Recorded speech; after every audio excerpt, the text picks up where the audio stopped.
Shalom Bapak Ibu Saudara terkasih, selamat malam Bapak Ibu Saudara. Kita saat ini sedang berada di ibadah kebaktian tengah minggu Bapak Ibu Saudara. Mari kita siapkan hati kita. Mari Bapak Ibu Saudara, bagi Bapak Ibu Saudara yang rindu untuk dilayani di dalam pelayanan doa, boleh mengirimkan WA melalui nomor yang tertera di layar Bapak Ibu Saudara. Dan biarlah kita sama-sama saat ini kita memuji dan menyembah Tuhan. Mari kita berdoa. Tuhan, terima kasih ya Tuhan. Buat malam hari ini Tuhan Yesus, kami bersyukur Tuhan buat apa yang Tuhan telah berikan buat kami Tuhan Yesus. Dan kami tahu Tuhan, semua yang terjadi itu hanya oleh karena kemurahan-Mu ya Tuhan. Hanya oleh karena kebaikan-Mu saja ya Tuhan Yesus. Terima kasih Tuhan, terima kasih Tuhan Yesus. Oleh karena kemurahan Tuhan, ku ada sampai hari ini. Oleh karena kebaikan Tuhan, janji-Mu terjadi bagiku. Oleh karena kemurahan Tuhan, ku ada sampai hari ini. Oleh karena kebaikan Tuhan, janji-Mu terjadi bagiku. Aku percaya, aku percaya, berkat-Mu atasku berlimpah, kebajikan kemurahan selalu mengikutiku. Ku puji, ku sembah Kau Tuhan. Aku percaya, aku percaya, berkat-Mu atasku melimpah, kebajikan kemurahan selalu mengikutiku. Ku puji, ku sembah Kau Tuhan. Mari kita nyanyikan lagi dari awal. Oleh karena kemurahan Tuhan, oleh karena kemurahan Tuhan, ku ada sampai hari ini. Oleh karena kebaikan Tuhan, janji-Mu terjadi bagiku. Oleh karena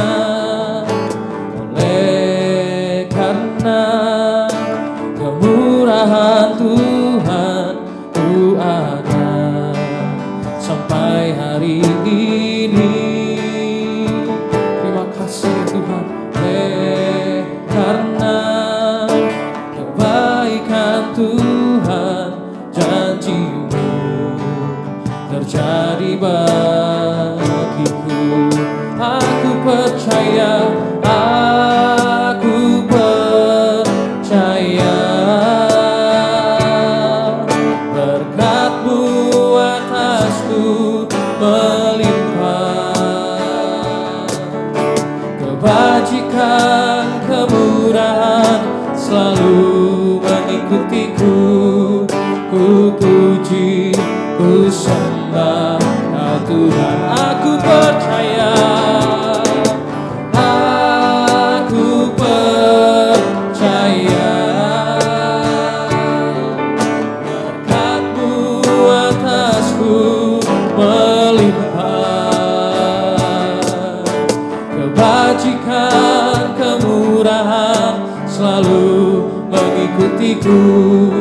Ku puji, ku sembah Kau Tuhan. Ku sembah Kau ya Tuhan. Ku sembah Kau Tuhan. Ku mengangkat tanganku selamanya. Kau ajaib bagiku.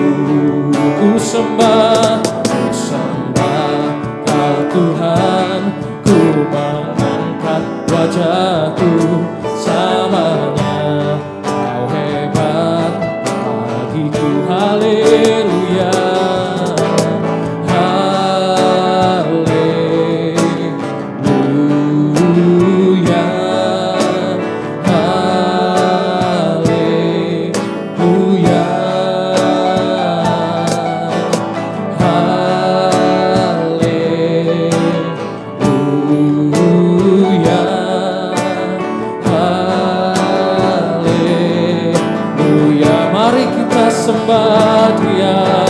Ya ralabaya shana ralabaya sande, ku sembah Kau Tuhan. Kami angkat tangan kami sembah Kau Tuhan. Haleluya. Kira ralabaya shandara laba ralaba ralaba, kira labaya shandara ralabaya se, kira labaya shandara labaya sande. Ya Tuhan, Tuhan, kira labaya shandara laba, Yesus Tuhan, kira labaya shandara laba, kira labaya sande, kira labaya shandara laba ralaba, kira labaya shandara. Aku percaya berkat-Mu atasku melimpah, kebajikan kemurahan selalu mengikutiku. Ku puji, ku sembah Kau Tuhan. Aku percaya, aku percaya berkat-Mu atasku berlimpah, kebajikan kemurahan selalu mengikutiku. Ku puji, ku sembah Kau Tuhan. Layak dipuji, disembah, Kaulah yang bertata dulu, sekarang, dan selamanya. Raja atas segala raja,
Nama-Mu besar termulia, nama-Mu besar termulia.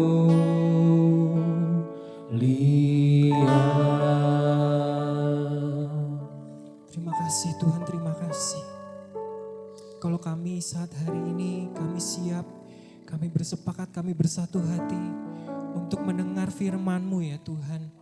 Ya Roh Kudus, bicaralah dengan bahasa yang mudah kami mengerti. Berikan kami hikmat. Bicaralah ya Tuhan, kami mau buka hati kami. Terima kasih atas hadirat-Mu yang begitu pekat memenuhi kami. Terima kasih Tuhan. In Jesus name we pray. Amin. Shalom Bapak Ibu Saudara. Apa kabarnya? Pemain musik apa kabar? Luar biasa ya? Puji Tuhan. Puji Tuhan gitu ya. Sebelum kita mulai gitu ya. Saya rindu kasih tips di hari-hari kita dirumahkan seperti ini gitu ya. Di hari-hari kita mengikuti ibadah di rumah aja, secara online, secara streaming, ataupun kegiatan seperti ini bersaat teduh, ya kita berdoa bersama. Pastikan Anda tenggelam dalam hadirat Tuhan. Amin. Karena gini ya, Tuhan itu mau berfirman kepada kita. Firman Tuhan itu kalau di titik yang rendah itu hanya akan menjadi teori di telinga Anda. Tapi kalau kita sudah tenggelam dalam hadirat Tuhan. Gini ya, ketika kita mengikuti ibadah seperti ini gitu ya, pastikan kita ikut memuji dan menyembah. Kita nggak bisa hanya sepakat di hati kita, oke Tuhan aku menyembah, tapi kita diem aja. Kita harus tetap menyembah. Jangan pedulikan kanan kiri Anda, jangan tiru kanan kiri Anda. Ini hubungan pribadi Anda dengan Tuhan. Gitu. Ini kesempatan kita untuk terus memuji dan menyembah Tuhan. Karena itu pastikan diri Anda, ya diri kita semua tenggelam dalam hadirat Tuhan. Ketika kita tenggelam dalam hadirat Tuhan, firman Tuhan itu disampaikan, itu yang akan menjadi rema dalam hidup kita. Amin. Gitu. Itu yang disebut iman itu timbul dari pendengaran. Ya, bukan pendengaran yang asal timbul aja. Tapi pendengaran yang dari hati yang tenggelam dalam hadirat Tuhan. Saya yakin 100% yakin kalau jawaban pergumulan kita itu ada dalam hadirat Tuhan. Amin. Jawaban setiap masalah kita tuh ada dalam hadirat Tuhan. Karena itu pastikan next time gitu ya, kita semua tenggelam dalam hadirat Tuhan. Kalau Tuhan udah berbicara satu kata aja, itu gak akan sia-sia dan kembali ke tanah dengan sia-sia gitu ya. Kalau Roh Kudus berbicara kepada kita ya, satu kata aja, saya yakin itu akan mengubah hidup kita. Itu akan mengubah hidup kita. Apapun sikon yang kita alami saat-saat ini ya. Apapun sikon yang kita alami saat-saat ini. Kalau Tuhan sudah berfirman, gak ada yang dapat melawan. Itu akan menjadi pengharapan bagi kita, itu akan menjadi rema bagi kita. So, pastikan Anda tenggelam dalam hadirat Tuhan. Amin. Amin. Malam hari ini kita coba sharing ya. Kita coba sharing kita belajar tentang cerita ini, kejadian ini tuh fenomenal gitu. Kita udah tahu lah pasti kejadian ini. Tentang Yesus memberi makan 5.000 orang. Ya, bisa kita lihat ayatnya di Markus 6 ayat 35 sampai 43. Ya, saya undang Bapak Ibu ya kita buka open your Bible gitu ya. Bisa di gadget Anda ataupun di Alkitab yang konvensional sudah tersedia. Silakan kalau Bapak Ibu mau catat, Anda mau catat silakan catat. Ya, pastikan Anda mendapat remanya. Walaupun catatan kita sama, tapi aplikasi dan kuasanya pasti akan spesifik berbeda masing-masing orang. Itu karena Tuhan kita adalah Tuhan yang unik. Tuhan gak akan ketuker. Tuhan tahu kebutuhan kita. So pastikan Anda mencatat dan pasang telinga Anda baik-baik. Markus 6 ayat 35 sampai 43. Ya, saya bacakan dulu.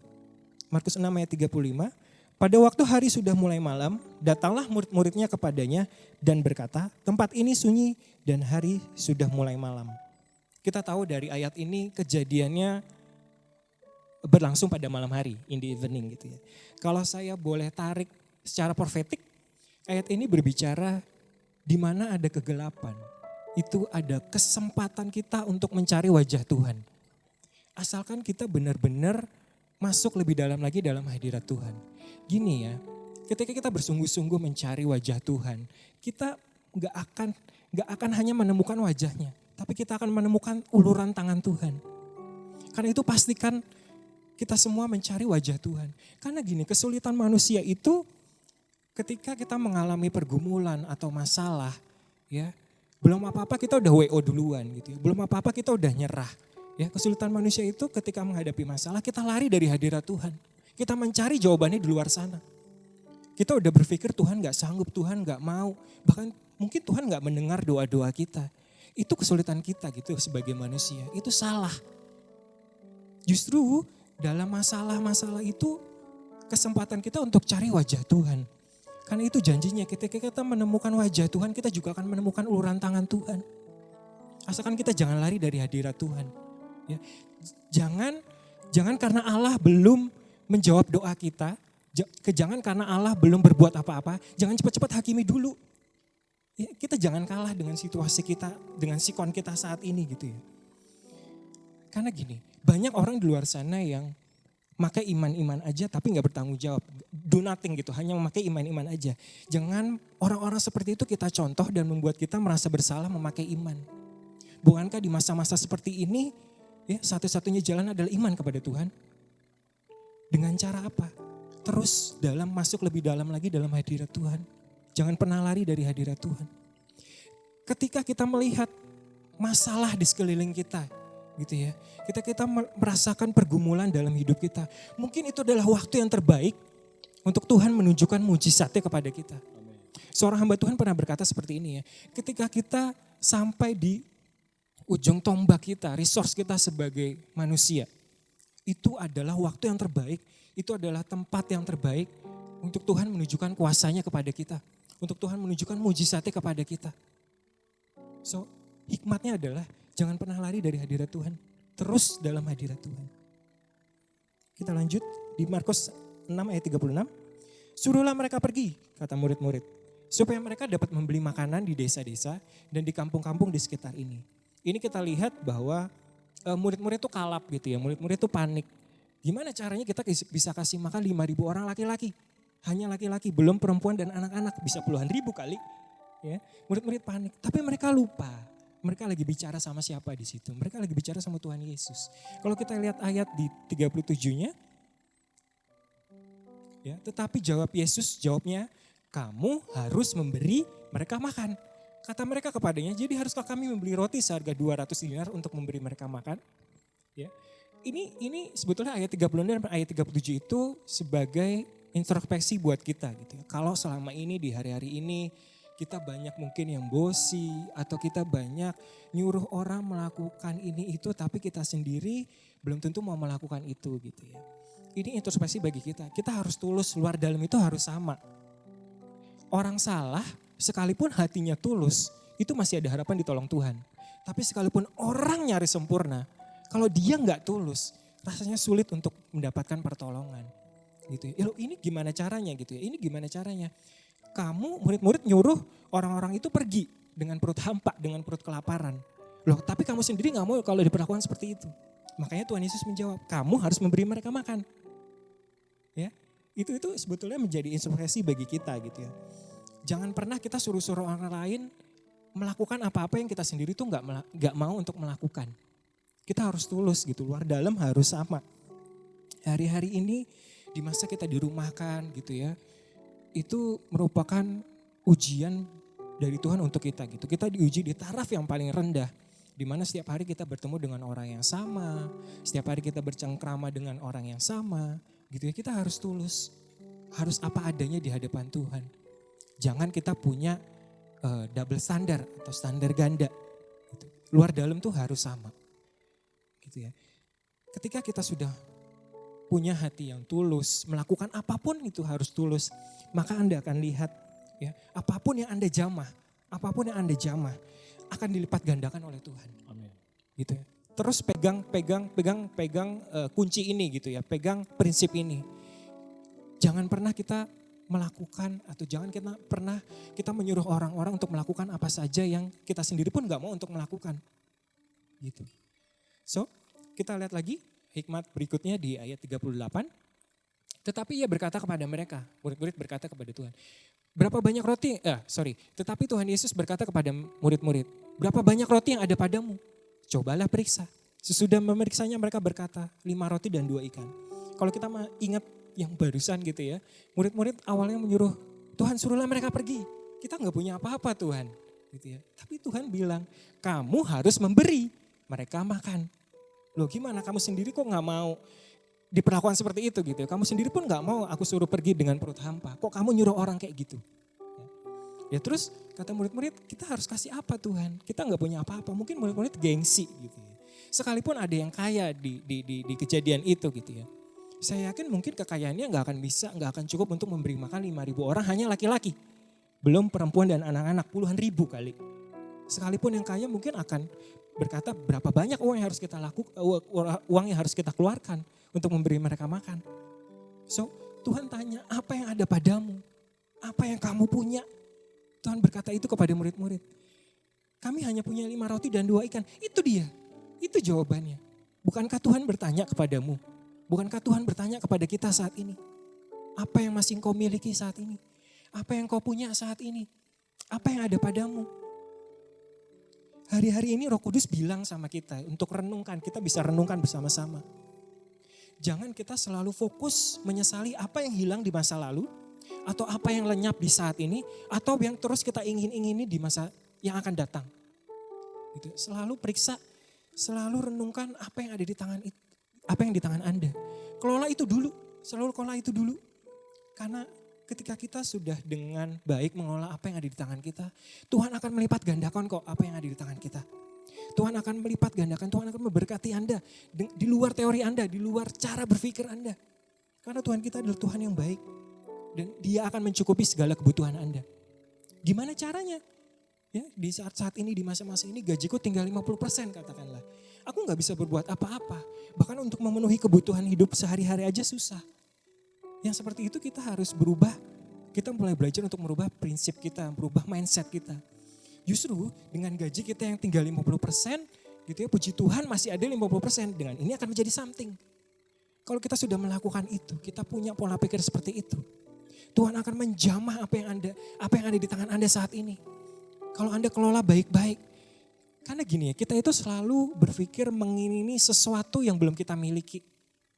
Kalau kita sudah mengelola apa yang ada di tangan Anda, ya, Anda akan mendapatkan sesuatu yang belum akan dapatkan di saat ini. Tuhan tanya pada kita sekarang, apa yang Anda miliki, apa yang ada padamu saat ini. Ya, jadilah seorang pengasih, jadilah seorang pemberi. Kita bisa memberi dengan apapun yang kita miliki kok saat ini. Ya. Coba cek deh apa yang kita miliki saat ini. Kita harus bersyukur dengan apa yang kita miliki saat ini.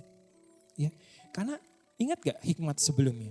Ya, kita harus tulus, luar dalam harus sama. Kalau kita terapkan di sini artinya apa? Kalau kamu mau diberkati, ya kamu harus memberkati. Kalau kamu mau diberi, ya kamu harus memberi. Ingat tadi peristiwa murid-murid bilang sama Tuhan Yesus, suruh mereka pergi. Tapi apa kata Tuhan? Kamu harus memberi. Kamu harus memberi. Di belakangnya ditambahin, mereka makan. Gak melulu kita harus memberi mereka makan gitu. Apa yang kita miliki saat ini? Intinya adalah Tuhan mengingini kita untuk selalu menjadi pengasih dan pemberi di setiap waktu. Apapun yang bisa kita beri, beri. Dengan itu Tuhan akan lipat gandakan dengan caranya ajaib. Tuhan akan memenuhi segala kecukupan, kebutuhan kita kok. Tenang aja, gak usah khawatir. Asalkan kita mengerti, asalkan kita memperoleh hikmatnya. Wow. Luar biasa ya, ternyata ini lebih dari sekedar memberi makan. Kuncinya adalah kalau kita rindu mengalami terobosan dalam hidup. Terobosan itu harus dimulai dari diri kita sendiri dulu. Gimana caranya kita belum berubah tapi ya menerima, kita merindukan mujizat Tuhan. Gak bisa seperti itu. Kita harus berubah dulu. Perubahan itu dari akal budi kita, dari pembaruan akal budimu. Maka Tuhan akan memberikan. Kita lakukan sisanya, kita lakukan apa yang menjadi bagian kita. Maka Tuhan akan melakukan sisanya kepada kita. Asalkan hati kita harus tulus. Luar dalam harus sama. Kita harus menjadi pemberi dan pengasih di setiap waktu. Kita baca lebih lanjut.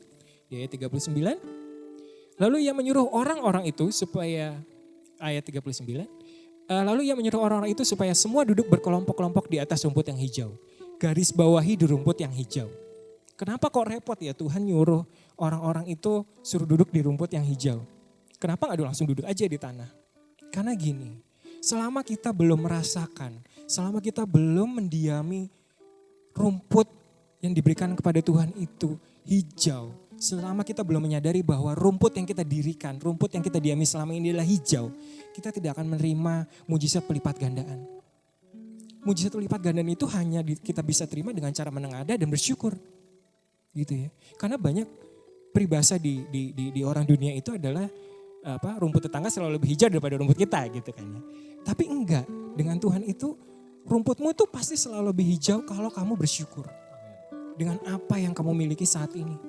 Dengan mereka itu harus merasakan hijaunya rumput yang mereka diami. Dengan itu mereka akan menerima mujizat. Kita bisa lihat di ayat selanjutnya. Ya. Ayat 40. Maka duduklah mereka sekelompok-sekelompok, ada yang 100, ada yang 50 orang. Kalau kita perhatikan baik-baik, di ayat ini tidak menunjukkan bahwa kelompok itu terdiri dari kelipat gandaan bilangan. Misalkan kelompok 5, 10 dan 100 dan seterusnya gitu. Tapi di sini ditulis ada yang 100 dan ada 50 orang. Artinya apa? Murid-murid dididik Tuhan untuk mengatasi masalah dengan instingnya mereka. Bagaimana menghadapi masalah di hadapannya dengan hikmat yang Tuhan berikan. Mungkin ya di kelompok yang 100 murid-murid mungkin akan mengelompokkan orang-orang yang satu family. Orang-orang yang satu keluarga dikelompokkan jadi 100, jadi 50, jadi 200 dan seterusnya. Murid-murid diajari untuk mengelompokkan. So apa yang bisa kita ambil, hikmat apa yang bisa kita ambil dari sini. Selalu kelompokkan masalah-masalah yang ada di dalam hidup kita. Karena kalau kita memikirkan semuanya, bercampur baur masalah itu ya, kita akan stres, kita akan burn out. Kita nggak bisa cari solusi yang baik kalau kita nggak tenang. Kalau nggak ada damai sejahtera dalam hidup kita. Kenapa? Karena kita berpikir semua masalah. Selalu mulai dari sekarang belajar untuk mengelompokkan masalah-masalah hidup kita. Ya, mungkin kita bisa dalam batin kita, dalam benak kita bisa mengelompokkan masalah. Mungkin ini masalah praktis, ini masalah teknis, bahkan masalah rohani sekalipun. Setelah itu Tuhan akan memberikan solusinya sesuai dengan kebijaksanaan yang Tuhan taruh di diri kita masing-masing. Nah, mungkin ini hanya masalah relasional. Kamu hanya komunikasi aja, jalan komunikasi. Nah, yang ini harus kamu tabung, keep it. Kamu akan pergunakan ini di waktu ke depan. Yang ini harus kamu tabur, lepaskan, jangan ditahan. Tuhan akan memberikan solusi sesuai dengan kelompok-kelompok masalah yang sudah kita kategorikan atau yang sudah kita kelompokkan. Dengan itu, solusinya akan tepat, akan pas. Kita nggak akan salah ambil langkah. Ya. Yang ini harus kamu tabung, yang ini harus kamu tabur, yang ini kamu simpan, yang ini kamu lepaskan, jangan ditahan. Beda antara satu dengan tabung, yang satu ditabur. Nah itu jawabannya. Ya, selama ini kalau kita punya masalah, kita punya pergumulan, rasanya bingung ya, gimana caranya solusinya Tuhan. Kenapa? Karena kita stres. Mulailah belajar untuk kita kelompok-kelompokkan masalah. Nanti Tuhan akan menunjukkan solusinya kok. Tepat sesuai dengan kelompok-kelompok masalah. Seperti kita belajar dari kejadian ini. Murid-murid mengelompokkan orang-orang itu. Berdasarkan hikmatnya Tuhan yang Tuhan berikan kepada masing-masing murid. Itulah hikmat yang bisa kita ambil. So kalau kita bisa lanjut di ayat berikutnya. Ya. Dan setelah ia mengambil 5 roti dan 2 ikan itu, ia menengadah ke langit dan mengucap berkat. Lalu memecah-mecahkan roti itu dan memberikannya kepada murid-muridnya supaya dibagi-bagikan kepada orang-orang itu. Begitu juga kedua ikan itu dibagi-bagikannya kepada semua mereka. Ayat berikutnya. Dan mereka semuanya makan sampai kenyang. Nah, ayat ini menunjukkan bahwa mujizat Tuhan itu masih ada. Masih ada sampai hari ini kok. Gitu ya. Mujizat itu hanya terjadi kalau ada campur tangan Allah, ada campur tangan Tuhan. Ini gak ada teorinya, ini gak bisa dijelaskan. Bahkan ahli teologi pun kalau meneliti ini mungkin akan meledak kali kepalanya. Gimana caranya 5 roti 2 ikan ya, bisa ngasih makan sekian puluh ribu orang. Hanya dengan menengadah dan bersyukur. Tiba-tiba rotinya jadi banyak, tiba-tiba ikannya cukup untuk semua, bahkan sisa. Gitu ya. Kita belajar selalu perlibatkan Tuhan untuk campur tangan dalam setiap hidup kita. Pokoknya dalam Tuhan itu pasti akan ada jalan kok. Gak mungkin enggak. Kalau kita misalkan bingung gitu ya. Gimana caranya kita bayar bill besok? Serahkan ke Tuhan, campur tangan Tuhan. Dengan campur tangan Tuhan ujung satu dengan ujung satu lainnya pasti ketemu. Pasti ketemu kok. Dan nanti kita akan lihat bulan pertama lewat. Bulan kedua lewat. Bulan ketiga lewat. Tahun ketiga lewat. Tahun ke-10 lewat dan kita akan melihat betapa ajaibnya Tuhan itu. Ternyata kita mampu kok. Ternyata campur tangan Tuhan itu nyata dalam hidup kita. Mujizat itu ada. Loh gini ya, kita tuh jangan jadi orang Kristen kalau gak percaya mujizat. Gimana caranya? Kita percaya kepada pribadi yang mujizatnya itu all the way. Dia gak lahir dari sperma papanya. Dia lahir dari gadis tulen. Sepanjang pelayanannya dipenuhi dengan miracles. Bahkan ketika dia mau mati, dia bisa prediksi 3 hari kemudian dia akan bangkit. Kalau kita gak percaya dengan mujizat, jangan ngaku diri kita Kristen. Karena kita percaya dengan seseorang yang melakukan mujizat di masa hidupnya di bumi ini. Bahkan mujizat itu masih dia kerjakan sampai hari ini. Ayat terakhir 43. Kemudian orang mengumpulkan potongan-potongan roti 12 bakul penuh selain daripada sisa-sisa ikan. Apa yang bisa kita pelajari dari ayat ini? Murid-murid diajari Tuhan untuk menghargai berkat sampai titik darah penghabisan. Ya. Respect blessing until the last drop. Kita diajari untuk menghargai dan memberkati sampai titik darah penghabisan. Kalau mungkin selama ini kita let's say makan gitu ya, masih sisa 1 butir nasi gitu ya, kita buang-buang. Janganlah, jangan begitu. Itu tetap 1 butir beras, itu tetap 1 padi, itu tetap nasi, itu tetap blessing dari Tuhan. Ya, kita diajari untuk menghargai blessing sampai titik darah penghabisan. So apa yang bisa kita ambil dari hikmat cerita ini? Ya, ada banyak yang bisa kita ambil hikmatnya. Yang pertama adalah kita jangan pernah lari dari hadirat Tuhan. Kalau kita merasa pergumulan atau masalah hidup sangat menghimpit kita, itu adalah waktu yang terbaik untuk mencari wajah Tuhan. Ketika kita mencari wajah Tuhan, kita akan juga mendapatkan uluran tangannya. Yang kedua, belajar untuk tulus. Luar dalam harus sama. Kita nggak boleh punya standar ganda atau double standar. Karena dengan itu, Tuhan akan menunjukkan dengan caranya yang ajaib untuk memenuhi segala kebutuhan kita. Yang ketiga, kita bisa belajar untuk mulai mengelompokkan masalah-masalah kita. Dengan itu Tuhan akan memberikan solusi sesuai dengan kelompok-kelompok yang sudah, masalah yang sudah kita kelompokkan. Solusinya akan tepat guna kok. Tuhan gak akan salah, Tuhan gak mungkin salah. Yang terakhir, kita harus menghargai berkat sampai titik darah penghabisan. So luar biasa, banyak yang bisa kita ambil dari kejadian ini gitu ya.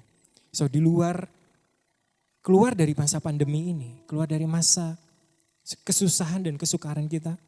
Kalau kita sudah bisa melakukan atau kita sudah mulai belajar untuk melakukan hikmat ini, kita akan menjadi anak-anak Tuhan yang yang setia pada perkara-perkara sederhana. Kalau kita setia pada perkara-perkara kecil, maka Tuhan akan memberikan perkara-perkara besar. Kalau kita setia pada berkat yang kecil, Tuhan akan memberikan berkat yang lebih besar lagi. Amin. Puji Tuhan, Bapak Saudara, kita semua terberkati. Dan biarlah Tuhan Yesus, kita percaya Tuhan. Terima kasih Tuhan Yesus buat firman-Mu Tuhan. Kami percaya Tuhan Yesus, biar malam hari ini Kau sendiri Tuhan, yang menggenapi Tuhan Yesus setiap firman yang telah disampaikan Tuhan. Dan kami tahu Tuhan Yesus di prayer night ini Tuhan, di malam doa ini Tuhan, kami tahu Tuhan Yesus, kuasa-Mu bekerja begitu luar biasa lewat setiap kami Tuhan Yesus. Ku punya Tuhan yang besar, yang telah berjanji dan sanggup menggenapi. Imanku bersepakat, percaya kuasa-Nya, ku terima sekarang kemenangan dari-Mu. Aku punya Tuhan yang besar, yang telah berjanji dan sanggup menggenapi. Imanku bersepakat, percaya kuasa-Nya, ku terima sekarang kemenangan dari-Mu.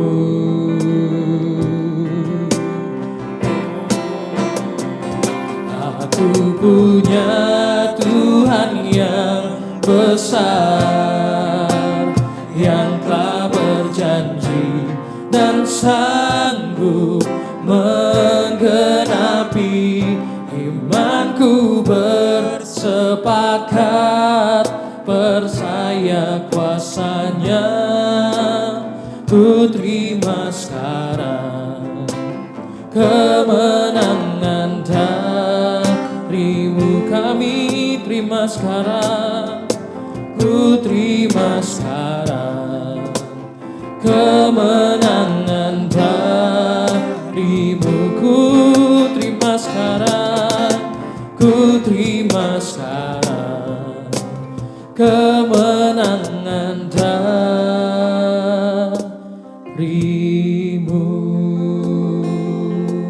Terima kasih Tuhan, terima kasih. Kami belajar sesuatu malam hari ini ya Tuhan. Kami belajar, kami mau terus mendengar firman-Mu ya Tuhan. Supaya menjadi rema, supaya menjadi iman dan timbul dengan pengharapan kami terhadap Engkau ya Tuhan. Kami mau terus pakai iman kami kepadamu ya Tuhan. Terima kasih Tuhan, Kau telah berbicara kepada masing-masing kami pada malam hari ini Tuhan. Terima kasih Tuhan. Tuhan, kami saat ini bersepakat bersatu hati. Kami mau mendoakan bagi setiap prayer request yang masuk ya Tuhan. Ilalamaya shandaralabata karalabaya shikaralabata karalabaya shikaralabaya shandaralabaya sikiralabaya Jesus. Kau mendoakan untuk setiap prayer request yang masuk. Engkau menjamah ya Tuhan. Engkau menjamah yang sakit ya Tuhan. Kami mau mengatakan Engkaulah Yehova Rafa ya Tuhan. Engkau yang menyembuhkan. Kami mau percaya saja ya Tuhan. Bahwa tangan-Mu menjamah kami ya Tuhan. Mari Bapak Ibu yang menonton tayangan ini saat ini. Arahkan tangan-Mu ke layar kaca. Arahkan tangan-Mu ke layar kaca. Kita hanya sebatas layar kaca, tapi kita satu dalam hadirat Tuhan. Kita satu dalam hadirat Tuhan. Rasakan jamahan Tuhan mengalir ke tubuhmu.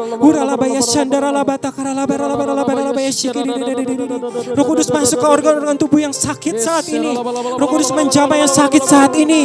Kau telah menyembuhkan, Kau telah menyembuhkan, Kau telah menjamah ya Tuhan. Karena kami ada dalam hadirat-Mu. Jawaban kami ada dalam hadirat-Mu. Setiap masalah kami, setiap pergumulan kami ada dalam hadirat-Mu ya Tuhan. Terima kasih Tuhan, terima kasih. Setiap prayer request yang masuk Engkau jamah, Engkau bicara masing-masing kami, masing-masing pribadi. Saat ini juga Engkau bicara kepada kami ya Tuhan. Engkau bicara masing-masing kami. Terima kasih Tuhan, terima kasih. Engkau dahsyat, Engkau ajaib. Kami rindu terus mendengar firman-Mu, mendengar suara-Mu, mendengar hati-Mu ya Tuhan. Biar kami punya pikiran yang selaras dengan hati-Mu. Supaya kami gak salah jalan. Terima kasih Tuhan. Dan kami yakin dan percaya keluar dari pandemi ini kami akan menjadi umat pemenang ya Tuhan. Kami mengerti kehendak-Mu bagi kehidupan kami. Terima kasih Tuhan. In Jesus name. Amen.